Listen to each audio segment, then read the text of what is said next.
So I was asked to handle the topic of project management from afar, and that is big. Project management, quality, protecting intellectual property. We're going to touch upon all of these things. Also, I like to start all of my presentations with the don't hope rule. If you're coming to the seminar or you go to the trade show and now you're catching a flight back home and you say to yourself, I hope my supplier understands my specifications. I hope they're going to deliver on time. I hope that they'll give me updates. If you have to hope, in China you've already lost. So today we're going to talk about how do you set up a system for managing those tasks so that you don't have to hope. You can get on the plane and say, yeah, Mr. Wong is going to give me an update every Monday at 11 o'clock. You want a system in place. So it's not easy, but it is possible, and I'll talk about that today. I don't want to make it a sales pitch, but I will tell you a little bit about my background. So as you can tell, I'm American, and I've been in China. I came as an exchange student in 1993, thought I'd be just 1 or 2 semesters.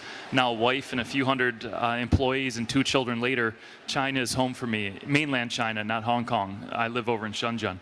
So I run a company that I started 17 years ago called PassageMaker, and we provide virtual workshops and virtual offices for clients that want to have their own team on the ground, but they don't want to set up their own companies in China. So we break off a bit of our office or a bit of our factory or our assembly center to provide a footprint for our clients to do things that they want. So it's outsourced infrastructure, if you will.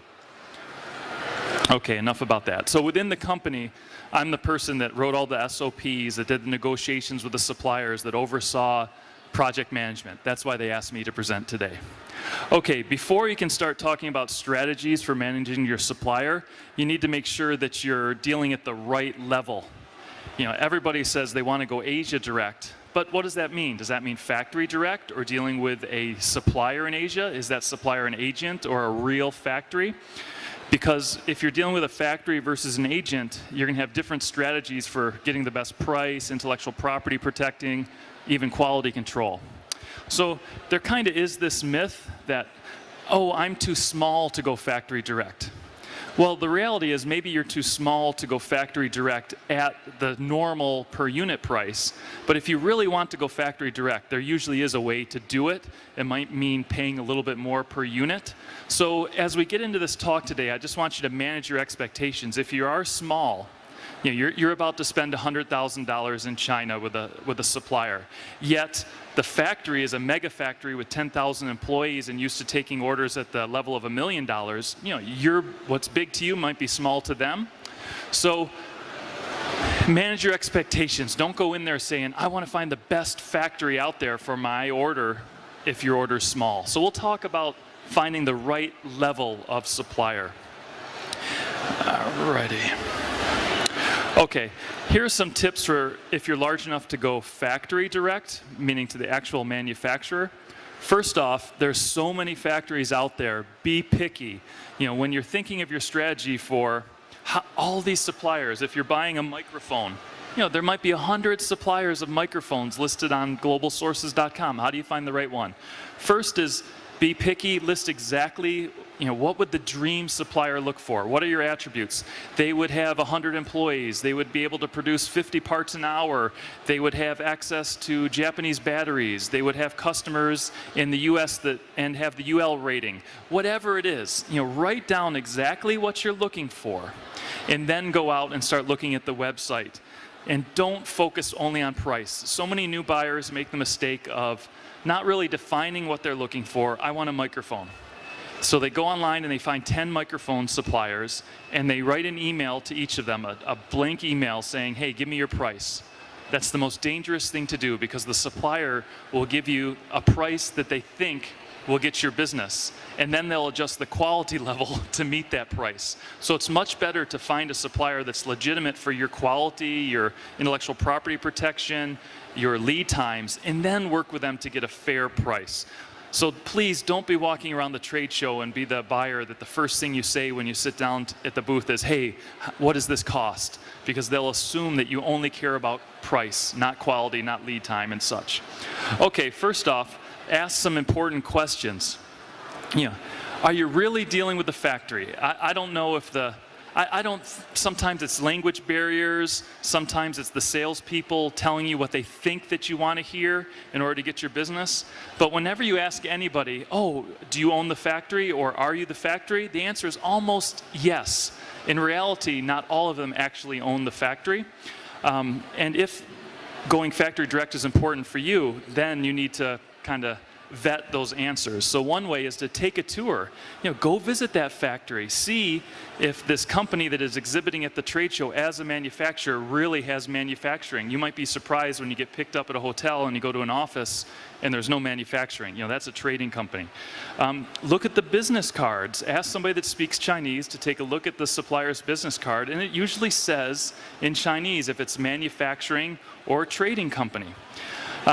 Also, I had a situation once where I was a little bit younger, maybe not as seasoned veteran about China, but I did speak Chinese, and the seller didn't know that. So they took me on a factory tour, and when they picked me up at the train station, they gave me the business card, and it said, Mr. Wang, factory owner, in English. I flipped it over in Chinese and said, Mr. Wang, outside sales representative, in Chinese. That's pretty different. A sales representative from the factory, does he have the ability to hire and fire people? Does he have the ability to actually, answer tough engineering questions? As a sales rep, no. So, check out those business cards, make sure that you're dealing with someone that is the actual factory. It's really easy to find out a lot of information about a supplier if you check the business license. Legally, it has to be hanging on the wall in every, whether it's a noodle shop or a manufacturer, it's a pink business license about yay big, and it hangs on the wall. And you can't just say, Mr. Wang, I don't believe you really own the factory, send me your business license. That causes them to lose a lot of face. So the way that I do it is, hey, Mr. Wang, I like your website, you had a great trade show, but my headquarters in New York, I need to follow SOP. Can I get a copy of your business license? And if it's a real manufacturer, they'll say, sure, here it is. It has the information. A business license in China tells you how much was their investment capital, who actually owns it, what's their address, what's their scope of business. It might say manufacturing. You think you're buying microphones, but then their scope of business is textiles. Okay, they're a manufacturer, but do they have experience with microphones? You would not believe how many factories pivot in a shorter period of time to go where there's more money. They were making sneakers 5 years ago, and now they're making wearables. They might not have all the right business licenses in place. Okay, is the factory real and is the factory legit? These are two different questions. So by legit, I mean, do they have the financial stability so that if I place an order and give them a deposit, they're not closing up shop and going out of business? Are they legit in their ability to make the product I want to buy? The most dangerous question to ask at the trade show is, can you make this? You could go to a manufacturer of socks and say, hello, can you make this watch? And that sock manufacturer will look you in the face and say, sure, we can make that watch. They mean they could probably find somebody to make it for them and outsource it. Yeah, China put a man in space again recently, 2 guys actually. They built the Great Wall. Yeah, if I went to a supplier and say, can you make the space shuttle? Sure, with enough time and investment, anything's possible in China. That's a lot different than saying, have you made the space shuttle at your factory recently in the last 5 months? So when I'm going shopping for a wearable, I might say, show me, not can you make this, but when did you make this? Show me a sample from your production line.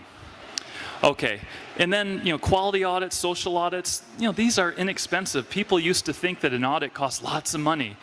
I'd be happy to introduce you to the quality assurance agents that I use, and for a couple $100, you can send a third person to go to the factory to verify if this manufacturer actually makes wearables, for example.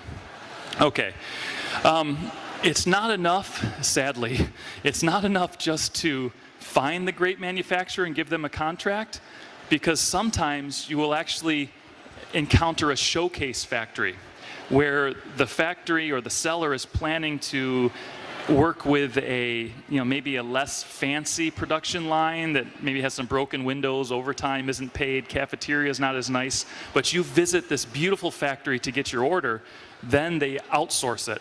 So in my contracts, I actually put I have the right to do an in-process inspection at this factory, at this location, at these GPS coordinates.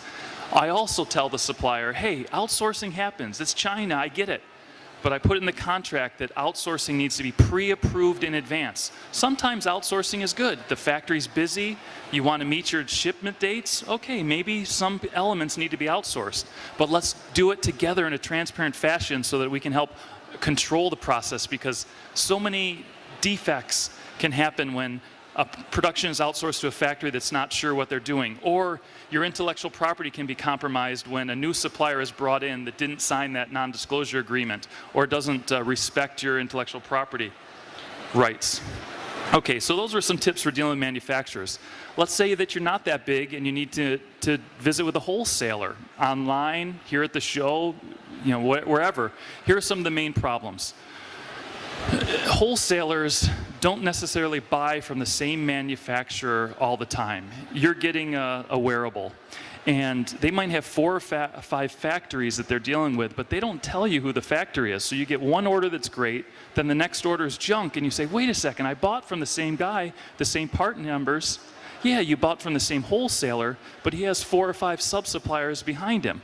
So if you're going to work with wholesalers, you need to be really, really intense about the quality standards and doing the inspection before it ships out, before you make that final payment. It's almost like the old school cash and carry model. Yep, I want 10,000 units. I'm going to check these 10,000 units on my spot, or my representative will. Here you're getting paid, ship it. If you say, here's a deposit, ship it later, those units that you thought you were going to buy might be sold to someone else, and then the wholesaler gives you the junk. I don't want to scare anybody away. Yeah, China can be dangerous, but most suppliers are a pleasure to deal with, especially if you've met him here at Global Sources. I mean, the suppliers have to spend so much money to get into Hong Kong, bring their equipment over, set up the booth, hire their staff, pay Global Sources tens of thousands of dollars for a booth. So when we talk about some of these scary suppliers, I'm not referring to the ones that are here at the trade show. This is like most of them are top-notch suppliers. But if you're doing this online sourcing or e-sourcing, you got to be careful. Okay, some other problems with wholesalers is, if something goes wrong, you have very, very little recourse. So the solutions are, do the 100% inspection, set up gateways where I'm going to pay a small deposit, then I'll pay you the final amount as it's ready to ship, as I pick up the goods. Really think that cash and carry mentality. Okay, now we've covered wholesalers, and we've covered factories. What about agents? Because there's so many agents and they go by different names. Consultant, import-export company, trading company, sourcing agent. Agent sounds good in theory because they will give you this pitch. Oh, you should deal with me as the agent, because if you go to the factory direct, you're going to get a higher price. But I'm going to combine all my customers' orders to leverage that to get a better price from the factory than you could on your own. That's a powerful sell, but it's not always true. I've found out that sometimes the agent was using my order to build their first relationship with the manufacturer. So I would have saved money just by going direct to that factory. So if your agent is telling you that they're going to get you a better price, okay, validate it. Let them quote, get a couple other quotes on your own, and see if they can really get a good price. Also, one of the problems is when you're small and you have a minimum order quantity challenge, in theory, the agent is going to have a relationship with the factory to help you overcome some of those MOQ barriers.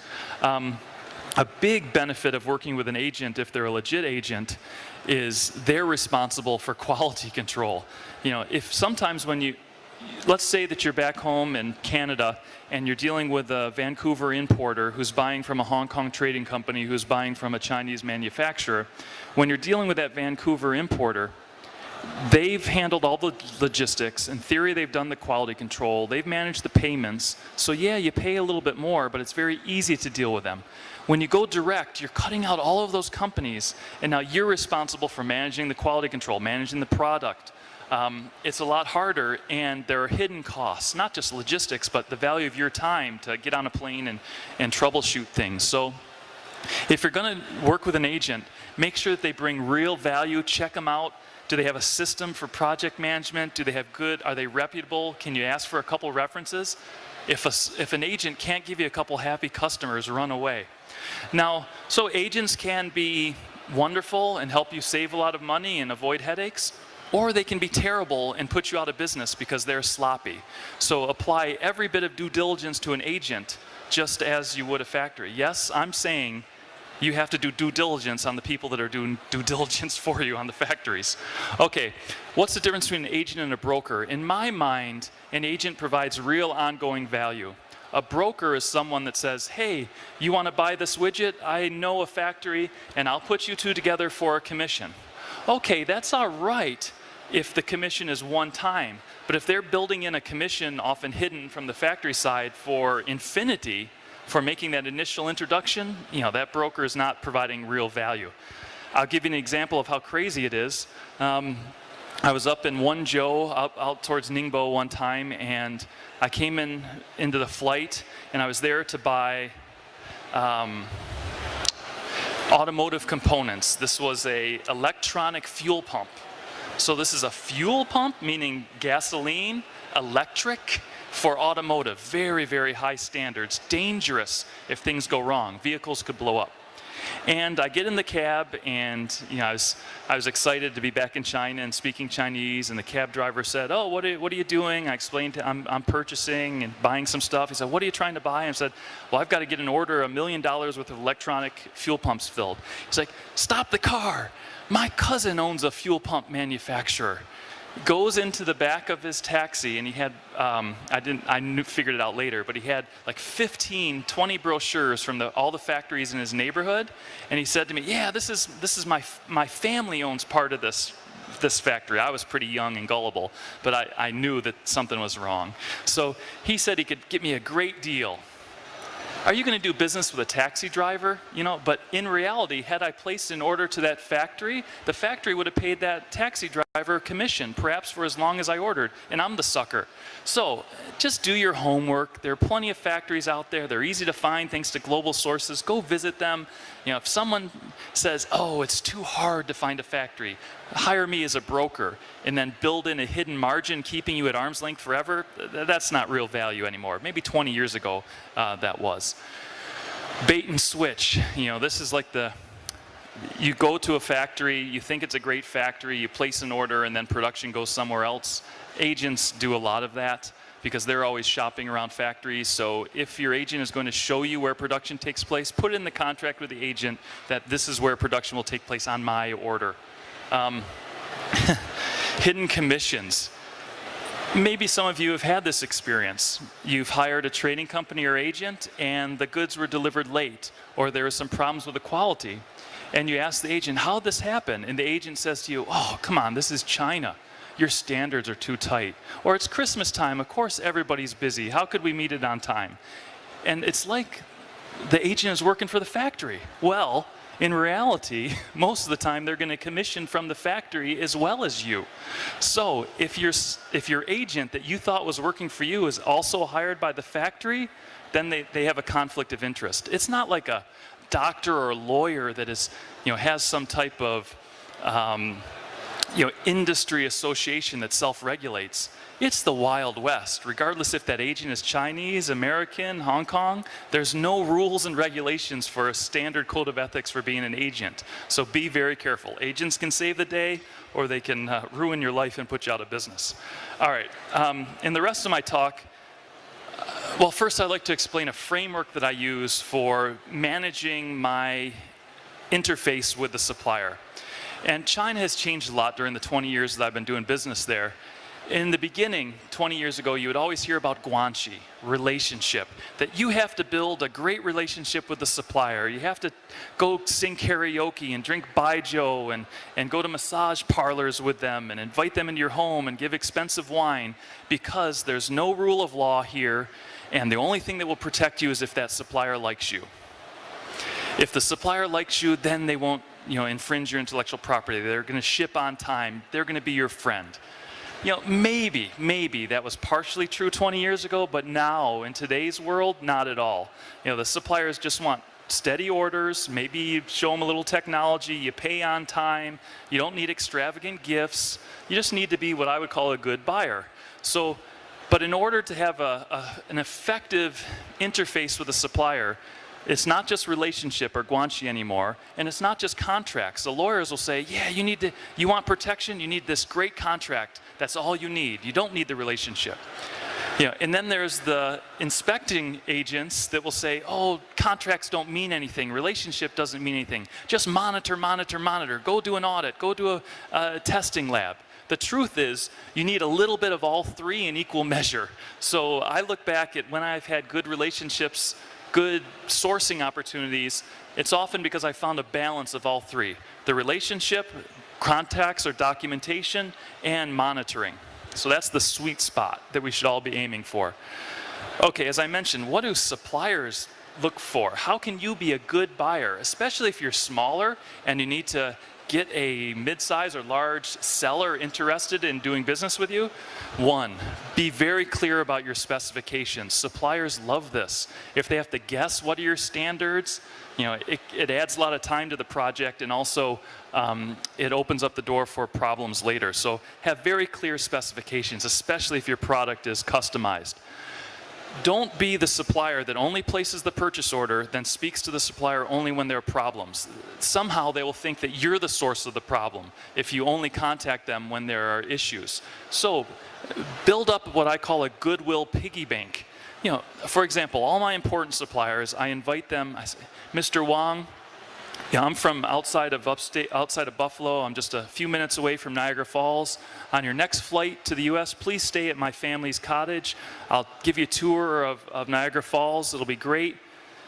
Suppliers really appreciate that. They've never taken me up on the offer in 15 years, but the fact that I offered for them to come into my home and be a friend, that means something. And it's not an under-the-table gift or anything like that. So once the supplier sees that you're a friend, oh, I know, I missed an important part. Also, I explained to every supplier, Mr. Supplier, it's taken me a lot of time and money to find you, to nail down these specifications. I don't want to find another supplier. The reason most suppliers don't tell you bad news until it's too late is because they try to solve it on their own, and then they can't solve it, and then they come to you and say, oh, you know what, Jeff? I know you wanted those umbrellas out before the rainy season, but we just couldn't figure out this mechanism, and we missed the deadline, sorry. What you want to do is set up a system with them where, all right, we're going to talk every Wednesday at 2 o'clock. I don't want to change suppliers. If you find any problems in production, you let me know about it earlier, because we're on a team and we'll fix it together. And once they see that you're not switching suppliers or beating them up every time they tell you about a small problem, they'll start to see you as a partner, and then you work together and miracles happen. Things ship on time at the agreed price. Okay. What do suppliers want? They love order forecasts, but don't fake it. Don't say, oh, we're a startup and everything looks great. Walmart's going to pick us up and we should be ordering 1 million units by next year. Unless that's true. But if you're just making it up, be honest. Say, hey, we hope to get in Walmart, but right now we only have 10,000 units a month. Be honest with a supplier and grow together. The worst thing you can do is exaggerate things and then not deliver. The supplier may be adding staff, maybe adding space based on what you promised, even though the American way is, hey, if it's not in a contract, it doesn't count. Well, the Chinese way might be what you said is equally as important as what is in the contract. So be careful of what you imply, especially over a couple drinks of baijiu on your China visit. All right, finding mutual advantage. Maybe you're a small buyer from a place where you're a small buyer from a marketplace that the factory hasn't entered yet. Australia, New Zealand, South Africa, Brazil, whatever. Maybe you're not the biggest customer, but you bring something to the table, meaning opening up a new market. That's how you get a mid-sized or a large factory interested in your smaller orders. So bring something to the table more than just money and paying on time. Here's an opportunity to expand, kind of carrot and stick approach. Okay, some of you in the audience mentioned you have ideas that you want to protect, and I've done a couple hours of videos on this. If you type my name into YouTube and Intellectual Property China, you can find some courses for free. But here's also over at the China Sourcing Academy. But here's some tips, really basic stuff. First, I get often asked, Mike, should I even bother to sign a contract in China? Will it be respected? I've got this great idea. Should I sign a non-disclosure agreement with a supplier? Well, the answer is yes and no. The contract itself isn't going to protect you because you still have to monitor it. You need to make sure that the supplier respects it. But there's no downside to having a non-disclosure agreement because at least it sets the tone. It lets the supplier know, hey, you're serious about this stuff. And don't try to bring in a non-disclosure agreement after you've already shared your secret sauce with the supplier.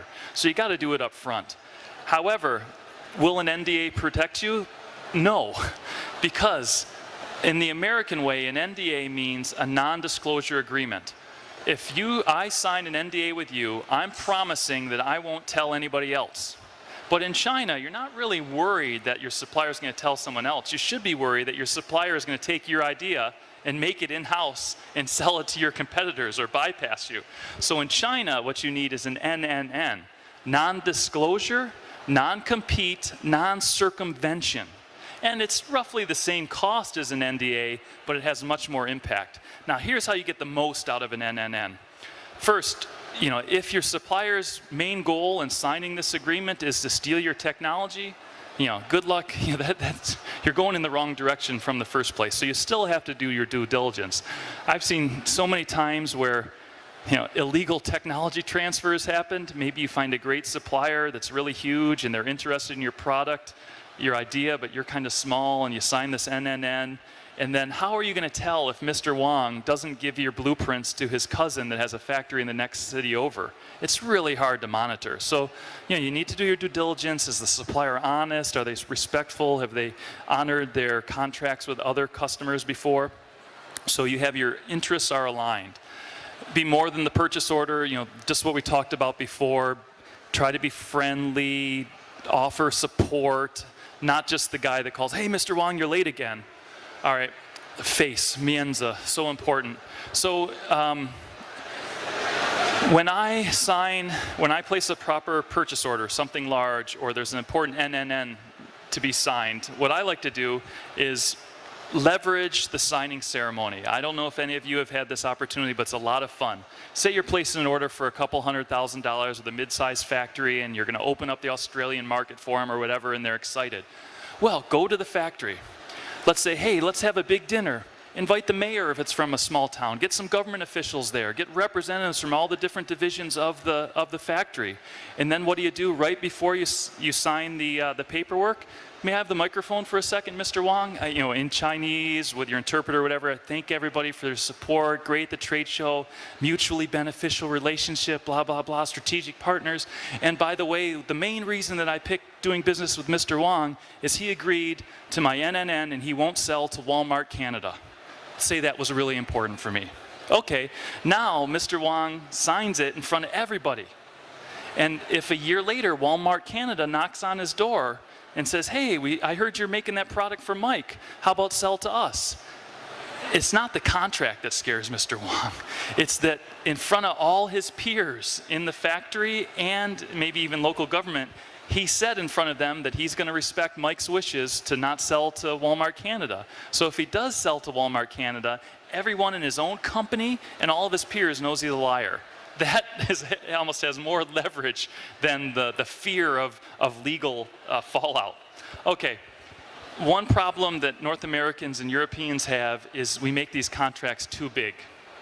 So if they sign their name to the contract, they're going to get the purchase order. So you place a 50-page document in front of a supplier in English, they're not going to translate it, they're not going to read it, they're not going to understand it. Then 2 years later, when they do sell to Walmart Canada, Mr. Wong's going to say to you, oh, I didn't read past page 2. I didn't know there was anything about Walmart Canada. So my contracts, and I'm not a lawyer, this is just works for me, so take it as you will, but my contracts are never more than 4 pages long, and they're bilingual section by section, sentence by sentence. And I go through each of the main points. Instead of 15 pages about why they shouldn't sell to Walmart Canada, it's like, here are my 5 competitors, please do not sell to these. Agreed? Yes, chop it. Okay, so it's easy to understand, but it is legally binding. The other thing that I do 2 things that really save me a lot of money. The first is keep in mind that within a factory, especially in China, there's a lot of turnover for management. So one manager might sign and respect this NDA, NNN I mean, and then he changes, and now there's a totally different board of directors, there's new QC engineers. They might not even know about this agreement that was so important that you spent months signing with. But everybody reads the paperwork then when there's money coming in the door, so I attach my contractual terms, not just the purchase order, that's how many units did you buy, when's it going to ship, what's the price. I attach my NNN and other QC documents that are important to the purchase order, and I get a re-signature before funds are transferred. That way, the factory can't look at me and say, oh, I didn't realize you didn't want to sell to Walmart Canada. I mean, it's spelled out, and it's every time I send the PO. I might send a PO 20 times a year. Well, it's 20 signatures that I get. There's no excuse. If it's worth setting up a contract, make sure everybody knows about it. This one's huge. Pre-agreed penalties work in China. I've been involved either with my own company or on behalf of clients with 11 or 12 court cases in China. We've won most of them, or at least settled to my satisfaction on the others. And we're a foreign company suing Chinese companies for infringement of breaking their contracts or missing lead times. And what I found is that having a pre-agreed penalty in a bilingual contract agreed by both parties saves so much time. For example, in the contract, Mr. Wong, if you sell to Walmart Canada, you owe me 15% of the FOB value of every unit sold. Okay, it's pre-agreed. Then if for some reason Mr. Wong sells to Canada and it goes to the court, the judge is going to look at this in Chinese, mind you, and say, all right, it's pre-agreed, it's reasonable, pay Mike. That's happened to me. Now, before I had this term, what would happen, and maybe you've experienced this, the courts are overwhelmed in China, the judges don't have a lot of time. They'll say, all right, this is what Mike wants, this is what Wong wants, split the difference. And usually that doesn't work out to your advantage. So put a pre-agreed penalty, but it has to be reasonable. You can't say, if Mr. Wong sells to Walmart Canada, he owes me $1 billion. You know, that's not going to be enforceable, as long as it's reasonable. Okay. Mike, do I need a bilingual contract? Absolutely. Now, legally, yes, an English language contract is binding in China, but you give the defendant a lot of wiggle room. What will happen is the court, the judge, is not going to read an English document. He's going to ask for an official translation. The defendant will spend months or years objecting to every word in the translation in order to delay the judgment. So don't give your suppliers that opportunity. Make it bilingual, you know, and the jurisdiction China. So get it shopped. You could have this happens all the time here in Hong Kong. You find a great supplier in Zhejiang. They have a holding company in Hong Kong. You're placing an order. The Zhejiang supplier says, hey, you want to pay in US dollars? It's a hassle to convert into RMB. Just pay our headquarters in Hong Kong. So you place a purchase order to a Chinese factory, but you've got a contract and a payment to a Hong Kong factory. Two legally different companies, even if behind the scenes they're owned by the same family or whatever. So what happens? The orders are delayed, or intellectual property is infringed upon, and you've got this, what you think is a great contract. And so you get the lawyers involved, the Chinese lawyers, because the overseas lawyers can't do much in China. And you go to the factory in Zhejiang and you say, hey, we've got this good contract. And you pull them into court, and the judge says, all right, let's show me what happens. This happened to me, unfortunately. And then I say, well, I've got this purchase order with this Zhejiang supplier. Zhejiang supplier says, yeah, we got a purchase order with Mike.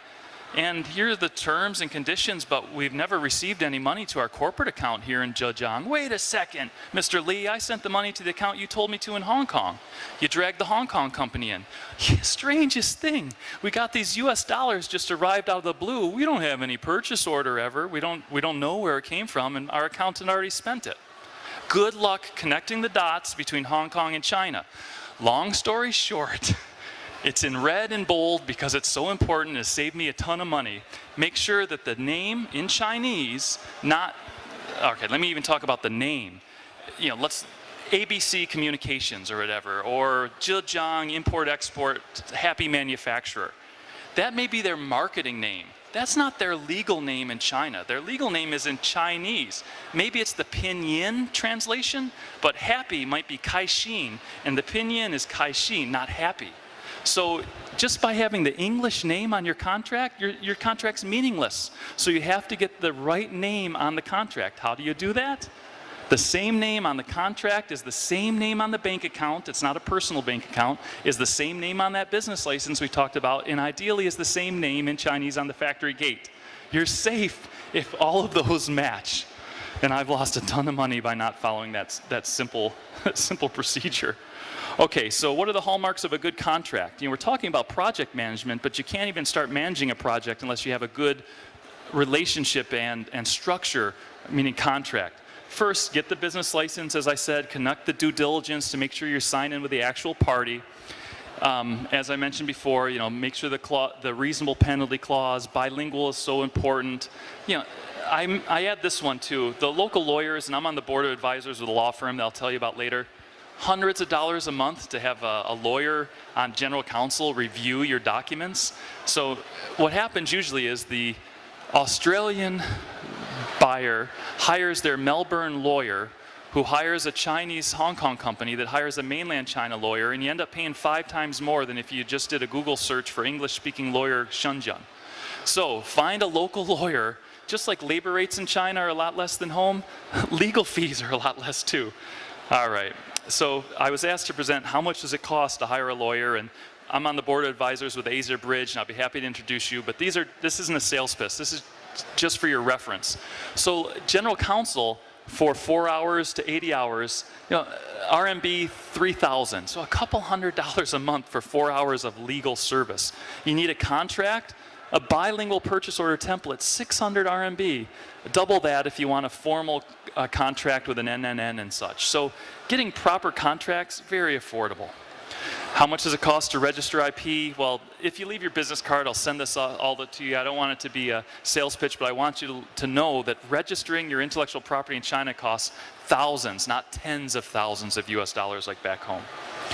Okay, now I've got enough time to talk about quality control for just a minute, and there were other presenters earlier in the week that covered quality control, so I just want to tell you what's important for me, from my perspective. If a manufacturer doesn't have a written quality manual, run away. You will hear this. I'm visiting your factory. You're making wearables, visiting the factory, Mr. Wong. Okay, great. Can I see your QC documentation? Can I see your written manual? Mike, we make these watches every day. We don't need a manual. My team know exactly how to make this watch. Oh, okay, what if one guy's drunk today? Or what if it's his first day on the job? Or what if after Chinese New Year, 20% of your employees stay home in Hunan and don't come to work in Dongguan? That happens all the time. So if the supplier doesn't have a written manual for how they train their staff, what is and isn't acceptable as a product is assembled, run away. Floods happen, typhoons happen, factories open and close, but a written manual is clear instructions on how to make a given widget. Without it, you're not a real manufacturer in my book. So it's really odd, but a lot of buyers will spend the time to hire a third-party quality control agent, an inspector, to do an inspection at the factory and not share the inspection standards with the supplier. What good is catching a problem after the product has been made? So it's much better to first nail down your specifications with the supplier and tell the supplier, I'm giving these specifications to the third-party inspection agent. These are the same inspection criteria that I'm going to use when the goods arrive in Los Angeles. Have them unified so that there's no surprises. This shouldn't be a secret. Your goal isn't to find problems and beat the supplier up. Your goal is to tell them exactly what you want so they have a good chance of making it. So share those all-important quality specs. Good factories will have quality control goals. You'll go into a factory and it says, ISO compliant. Our goal is 97.6, no defect.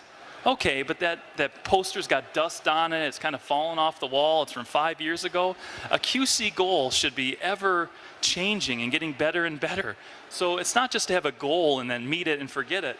Quality controls, there's always ways to improve. I want a factory that's a kind of Japanese style, constant improvement.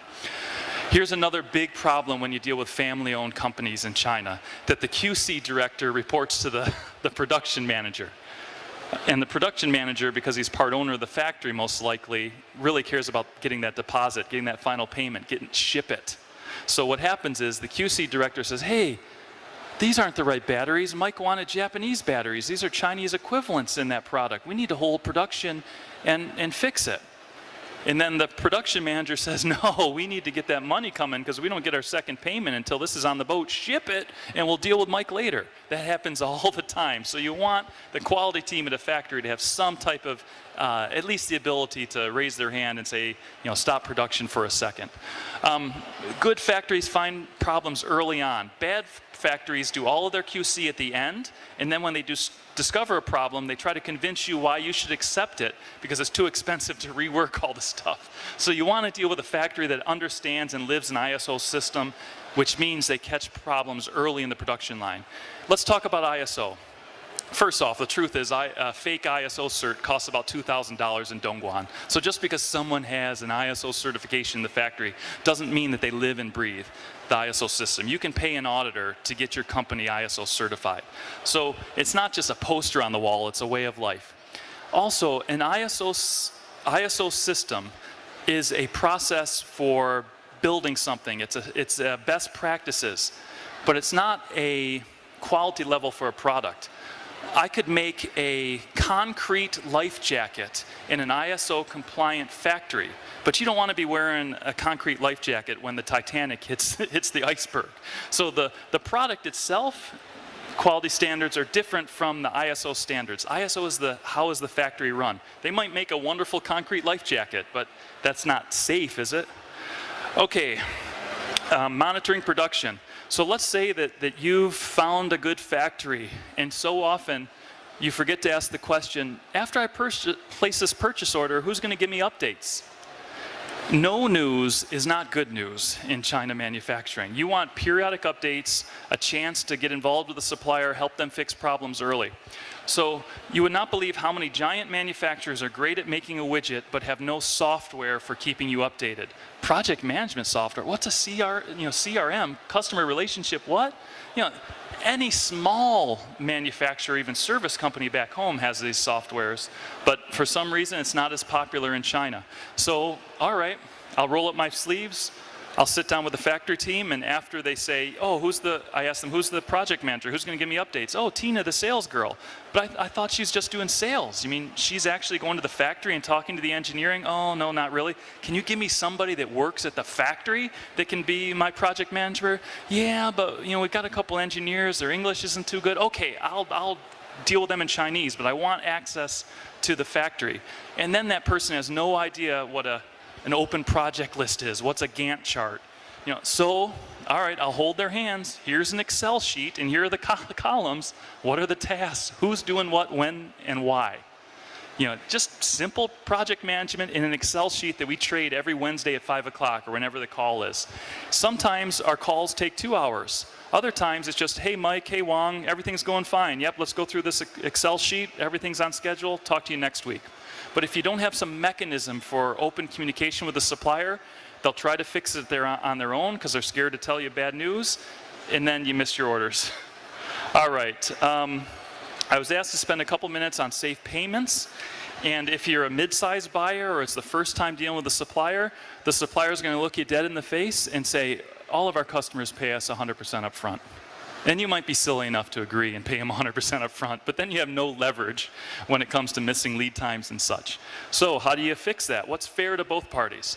Well, it depends on the industry, but a supplier's margin might be anywhere between 20, 30%. Really, it can be as low as like 5% in certain electronics, but as a ballpark, let's say it's around 30%.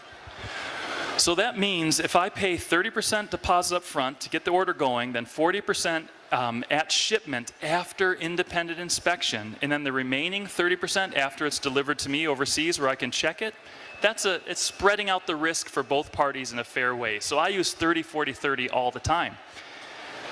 You might talk to some buyers and they say, oh, I pay my suppliers 100% after delivery. Okay, did it happen on the first order? No. Usually the way that you get there is to make a roadmap. You don't negotiate it every time you place a purchase order. You say, factory, I'm going to place 5 purchase orders this year. We're just starting out. You don't know me yet, but I'm going to pay you on time. If I pay on time with the 30, 40, 30, the first order, how about on the second order I go 30, 70? Then on the fourth order I go 0, 100.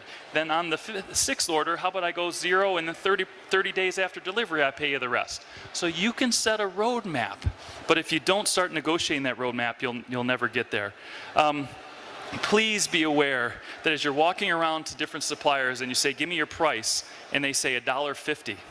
Okay, is that EXW? Is that FOB? Does that include taxes, without taxes, delivered? You got to be very specific when you're asking for a quote. The danger with EXW is it's always going to be low because it doesn't include the taxes that are needed to get the product out of the country. It doesn't include logistics. It means you're going to pick up the product at their warehouse in China. Well, if you don't have an import-export license, you don't have a physical entity in China, you're either not going to be able to ship the stuff out or you're going to have to pay a third party. So sometimes the quote EXW can actually be the highest price after you add everything in. All right, once again, same name on the contract, bank account, business license, factory gate. I think I'm going to hit you over the head with this 4 times during today's conference. Okay, now I told you I wouldn't talk a lot about my company, but here's a shameless plug for the China Sourcing Academy that Neil and I am associated with. So if you like today's talk and you want to find some other information, we have a bunch of videos just like this recorded on various topics. China Sourcing Academy, and I think Neil's running some promo where things are half price. There's a lot of free stuff, but also the more value-added things are affordable during trade show season. So just check out China Sourcing Academy if you're interested. Okay, before we move to question and answer, and I hope you do have some questions to make me look good to the organizer so they invite me back. If you only remember 2 things, please use a contract. So many times people from the audience from a couple years ago write me and say, Mike, I attended your conference, I found what I thought was a good supplier, and they didn't ship on time. What can I do? And the first thing I say is, show me your contract. Oh, we forgot to use a purchase order, we forgot to use a contract. My hands are tied. There's nothing my lawyers can do, there's nothing I can do. So use a contract and make it bilingual. Be very clear about your specifications and share them between the factory, your inbound QC team, and of course your third party. Okay, before Q&A, here are some links to resources. My company, PassageMaker at the top, the law firm where I'm associated in the middle, my blogs in the middle, the academy, and then my favorite website that I read every morning because it makes me feel good to see that other people have lost more money than I have when dealing with China. So Supplier Blacklist. You want a list of great suppliers? Go to globalsources.com. You want to see the roughest, toughest scam artists out there? Go to Supplier Blacklists. I read that every morning. Okay, now I'll turn it over to Q&A. I'm losing my voice, but I'd be happy to answer a few more questions. Thanks for your time today. Sorry to fit so much into just 40 minutes. Thanks a lot, Mike. Now we'll take questions from the floor. Hi, Mike. Thanks for the presentation.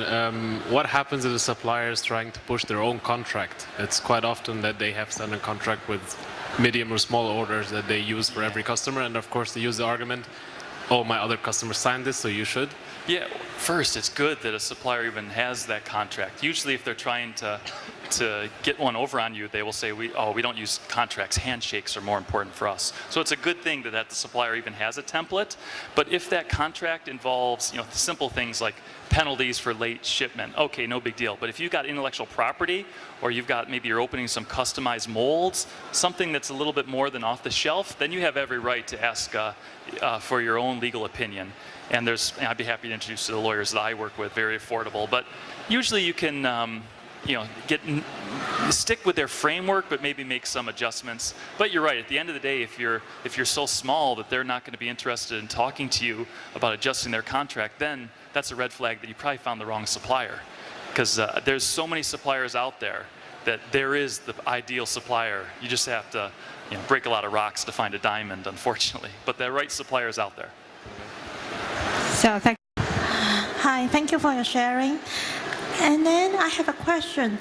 How about if you place the order, for example, the watch, and then the battery is from Japan, and then you need to place order directly from the Japan, you place this order or let the factory to place this order and then you pay the whole amount? What do you do? Yeah, this is what happened to me early on. We had a situation where the raw materials we wanted were only made in the US, 3M, and we had to import them into China. So we organized the import-export and got it into the country. And when you deliver the product to your supplier and spec in a raw material, it gives the supplier the opportunity to say, oh, it's not my fault, it's you picked the wrong supplier. So you get a lot of when things go wrong. So what I like to do is I will even get a fair price for that raw material. I'll work with the supplier and say, now, it's clear in our contracts that you're taking responsibility for the finished product. But in order to do business together, I need this raw material or this specification included, and it's your job to find it. But I'm going to hold your hand and make it easy. Here is 3M's headquarters. Here's the manager that speaks Chinese. Here's the person that is offering to deliver it. I've already negotiated a great price for you. Build it into your cost. So you hold their hand, but you make the supplier responsible for the finished product. It happens all the time. And you need to have the chain of custody so that one supplier is responsible for the whole thing. But it's good for you to know what the costs are for labor rates, for the raw materials, so that you're in a better negotiation position. I have another question. Please. These 2 weeks, okay, almost, electronic show is almost finished. And then how about the hot item about this Christmas? Do you have any idea? What will be the hot item? Yeah, hot item. Yeah, I look around and I've kind of stopped trying to guess, because every time I guess and buy $10,000 worth of something, it doesn't sell. So now I just stick to the fundamentals of manufacturing, and I've lost too much money trying to guess what the next hot product will be, because I'm based in China for 20 years. So I don't even know what's selling at Walmart USA. So if you want to find out the hot product, the startup zone, the startup launch pads, a great place. But I'm afraid I don't have that answer, or I'd be making a lot more money. Thank you. Thank you so much, Mike. Very informative. Round of applause. Thank you. If anybody needs any more information, my website, my email, mikeb@psschina.com, as I mentioned before, and our booth is on the other side of that aisle in T34, I think, just over there. Okay, thanks everybody. Thank you.